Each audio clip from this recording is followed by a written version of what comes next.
नमस्ते दोस्तों, मैं प्रवीण। आज हम पढ़ेंगे भारतीय कंसोर्शिया के बारे में। इससे पहले भी एक पार्ट बना चुका हूँ, उसमें हमने कंसोर्शिया को समझा था कि कंसोर्शिया होता क्या है, कैसे काम करता है, क्या फ़ायदे हैं, क्या नुकसान है। तो अगर आप पहली बार देख रहे हैं तो इसका पार्ट 1 भी देख लीजिएगा। चैनल पे नए हैं तो चैनल को सब्सक्राइब कर लीजिएगा और हो सके तो इसकी पूरी प्लेलिस्ट देखिएगा, उसमें आपके काम के बहुत सारे टॉपिक मिल जाएंगे। तो आज हम डिस्कस करेंगे कुछ भारतीय कंसोर्शिया।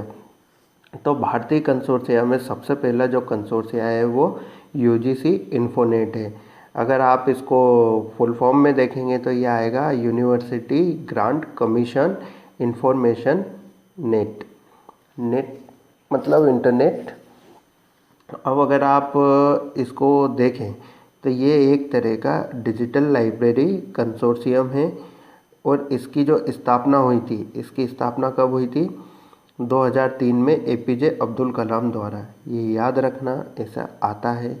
एसोसिएटेड मेंबरशिप प्रोग्राम के तहत इसकी मतलब सदस्यता ली थी और जब भी स्थापित हुआ था और वो जो इनिशिएटिव चलाया था एसोसिएट मेंबरशिप प्रोग्राम का, उस टाइम पे क्या था कि कंसोर्शिया स्थापित करने का मतलब पूरे इंडिया में ऐसी पहल चली थी कि सभी संगठन है जिनको साथ आना चाहिए, साथ में काम करना चाहिए। तो उसी के तहत ये प्रोग्राम चलाया था और उसी के तहत इसकी स्थापना हुई थी साहब 2003 में कलाम जी द्वारा। अब इसमें 2017 में क्या हुआ, इसका एक्सपेंशन हुआ। इसमें एक्सपेंशन होने के बाद में जो यूनिवर्सिटी मतलब 230 यूनिवर्सिटी और 3000 कॉलेजों को इसमें जोड़ा गया। इसमें 15,000 से ज़्यादा लेख हैं और ये टोटल मिला के 31,35,000 ई बुक्स हैं और वर्तमान में इसके जो सूचना के स्रोत हैं मतलब इसका जो सोर्स है उसमें 40 सोर्स और 16 सूचना संग्रह केंद्र शामिल हैं। अब सूचना संग्रह केंद्र क्या चीज़ है? सूचना संग्रह केंद्र मतलब ये पूरे देश में कहीं ना कहीं डाटाबेस सेंटर बना हुआ है, तो ये सभी से कनेक्ट है। अब इसमें अगला देखते हैं तो अगला आता है एनलिस्ट। एनलिस्ट का पूरा नाम क्या है? National library and information service infrastructure for scholarly content. Total मिला के इसमें ऐसे काम होते हैं कि जो भी जितने भी शोध वाले सिस्टम हैं, जो भी शोध से संबंधित काम हैं, वो सारे काम इसी से रिलेटेड है और यह कंसोर्शिया उन कामों को देखता है। इसमें यूजीसी नेट, इंडेस्ट, AICTE, IIT दिल्ली, ये सारे जो खास संगठन है वो जुड़े हुए हैं। इसमें कौन कौन मतलब पार्टिसिपेट कर सकता है? तो इसमें कॉलेज के छात्र, जो भी शोधकर्मी हैं वो, और अध्यापक, ये सब इसके अंदर पार्टिसिपेट कर सकते हैं। फिर इसमें 1668 विज्ञान कॉलेज जुड़े हुए हैं और 3016 गवर्नमेंट कॉलेज जुड़े हुए हैं जो 2017 में जुड़े थे और 2017 में इस संस्था में कंसोर्शिया चालू किया गया था। इसमें 6000 से अधिक लेख हैं और 97,000 से ज़्यादा अधिक ई बुक शामिल हैं। दोस्तों ये मेरा टेलीग्राम चैनल है, आप इसको ज्वाइन कीजिएगा। इसमें न्यूज़पेपर PDF के साथ साथ आपको नॉवेल्स और वीडियो की नोटिफिकेशन आदि सबसे पहले मिल जाया करेगी। और ये मेरा ईमेल एड्रेस है, अगर आप संपर्क करना चाहते हैं तो मुझसे, तो इस पे आप ईमेल कर सकते हैं। फिर आता है हमारा इंडेस्ट AICTE। तो इसका फुल फॉर्म क्या है? Indian national digital library in engineering and science technology. अब जैसे कि हम नाम देखते जा रहे हैं तो ये सब अपने अपने पर्पस भी बताते जा रहे हैं कि कौन सा कंसोर्शिया किस बारे में काम करता है। जैसे कि ये इंजीनियरिंग एंड साइंस टेक्नोलॉजी के लिए काम करता है, इसको कौन मैनेज करता है? तो इसको मैनेज करता है मानव संसाधन विकास प्राधिकरण और ये बना था 2003 में। और किसकी देखरेख में बना था? तो ये बना था प्रोफेसर N बालाकृष्णन की देखरेख में। अब इसमें 3 तरह से सदस्यता ली जा सकती है। पहला, मानव संसाधन विकास द्वारा, अगर आप कोर टीम के सदस्य हैं तो आप इसकी सदस्यता ले सकते हैं। फिर दूसरा है AICTE के जो भी सहयोगी सदस्य हैं, अगर आप भी उनमें शामिल हैं तो आप उनकी सदस्यता ले सकते हैं। फिर स्वयं सहायता सदस्य, जैसे कि हम सेल्फ है और इंडिपेंडेंट है साहब, हमको भी अगर सदस्यता चाहिए इंडिविजुअली तो आपको भी इसमें सदस्यता मिल जाएगी और आप भी इसका फ़ायदा उठा सकते हैं। अब टोटल मिला के अभी एट प्रेजेंट 1235 इसमें सदस्य शामिल हैं। ज़्यादा नहीं है इंडिया को देखते हुए, लेकिन ज़्यादा होने चाहिए, क्योंकि जागरूकता का अभाव है, इसलिए ज़्यादातर लोग ये चीज़ जानते ही नहीं है कि ये होता क्या है। अब इसमें देश के प्रमुख जितने भी इंजीनियरिंग एवं तकनीकी संस्थान हैं वो सभी इसमें शामिल हैं।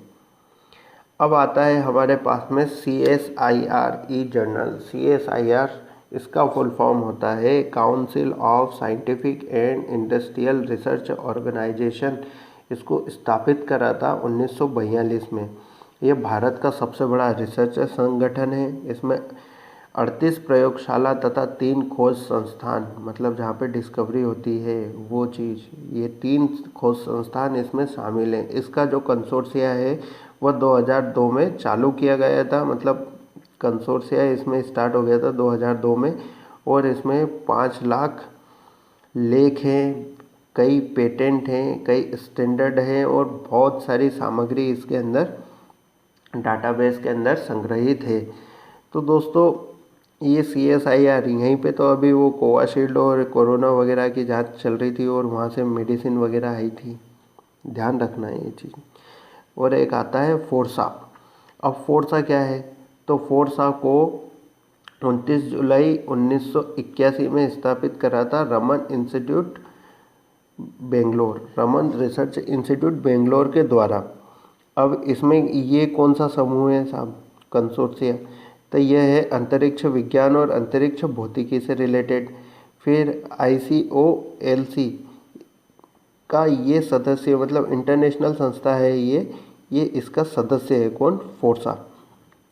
और फोर्सा के कौन कौन सदस्य, तो फोर्सा के सदस्य देखे तो arisen Bose institute, IIA, IUCAA, ये सभी जो महत्वपूर्ण संगठन हैं ये सब फोर्सा के सदस्य हैं और फोर्सा खुद इस चीज़ का सदस्य है। कौन सा, इसका। इसमें अगर हम देखें तो इसका जो मेन विस्तार हुआ था वो विस्तार कब हुआ था, इसका विस्तार हुआ था 2004 में, जब इन्होंने भौतिकी और गणितज्ञ पुस्तकालय में भी सेवाएं प्रदान करना स्टार्ट की थी और इससे संबंधित एक कंसोर्शिया बनाया था। इसमें आगे अगर हम देखें तो सेरा, अब ये क्या चीज़ है, ये 2007 में स्थापित हुआ था और ये एग्रीकल्चर से संबंधित है। इसमें जितने भी शोध से रिलेटेड स्टूडेंट और जो भी अध्यापक हैं वो इसको ज्वाइन कर सकते हैं। फिर आता है आर्मड, ये क्या है, ये मेडिसिन से रिलेटेड कंसोर्शिया है। ये 2008 में फॉर्म हुआ था DGHS और इसके गठबंधन से MOHFW से। इसमें क्या 70 देश और जितने भी देश के प्रमुख एम्स हैं और हमारे जो 24 राज्य हैं वो इसमें शामिल हैं। इसमें अगर हम देखें तो 242 हाई क्वालिटी के जो पब्लिशर हैं वो भी इसी से जुड़े हुए हैं। इसमें अगर हम आगे देखें तो आगे आता है इसी कड़ी में हेलनेट। हेलनेट किस बारे का कंसोर्शिया है, मतलब किस साइड का कंसोर्शिया है, तो इसको अगर हम देखें तो हेलनेट है health science library and information network. ये 2002 कर्नाटका में बना था, राजीव गांधी यूनिवर्सिटी के द्वारा बनाया गया था। और इसका जो शॉर्ट फॉर्म है, इसका शॉर्ट फॉर्म है किसका, राजीव गांधी यूनिवर्सिटी का, जहाँ पे ये हेलनेट बनाया गया था उसको बोलते हैं RGHUS।